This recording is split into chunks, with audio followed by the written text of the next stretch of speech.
నా పేరు సిరి అండి. జరిగినటువంటి దారుణమైన హత్యను బట్టి మేము ఈరోజు క్రైస్తవులం అందరము ముందుకొచ్చాము. మరి క్రైస్తవులు అందరూ కూడా మాట్లాడుతున్నారు. మరి ప్రభుత్వం కళ్ళు తెరవాలని మేము అడుగుతున్నాము. మరి ప్రవీణ్ అన్నను అంత దారుణంగా చంపడం అనేది అది బాధాకరమైన విషయం. ఒక స్టార్ అయిన ఒక మంచి వ్యక్తి ఆ ప్రజల కోసము తన తపనతో మాట్లాడుతున్నాడు.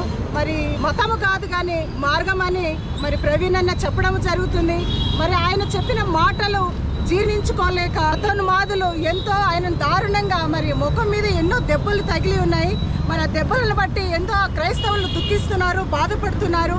మరి వారికి న్యాయం జరగాలని మరి వారి కుటుంబం కూడా ఎంతో దుఃఖంతో మునిగి ఉన్నారు. వారి కుటుంబం ఆదుకునే వారు ఎవరూ లేరు. కాబట్టి దయచేసి మరి క్రైస్తవులందరూ కూడా కళ్ళు తెరిచి మరి ప్రవీణ్ అన్న కుటుంబానికి న్యాయం జరగాలని, ప్రవీణ్ అన్న కూడా న్యాయం జరగాలని ప్రభుత్వాన్ని మేము కోరుతున్నాము. ప్రతి ఒక్కరు కూడా కళ్ళు తెరవాలని కోరుతున్నాము. ఎందుకనంటే ఇక్కడ అందరం కూడా చాలా మంది మరి ప్రవీణ్ అన్న ఆత్మకు శాంతి చేకూర్చాలని మేమందరం కూడా మొరపెడుతున్నాము. మరి ప్రభుత్వం కూడా కళ్ళు తెరిచి ప్రతి ఒక్కరు కూడా ముందుకొచ్చి మరి ప్రవీణ్ అన్న కోసము మరి ఫైట్ చేయాలి. ప్రవీణ్ అన్నకు న్యాయం జరగాలని సిపిఐ దగ్గరికి తీసుకెళ్లాలని మేము కోరుతున్నాం.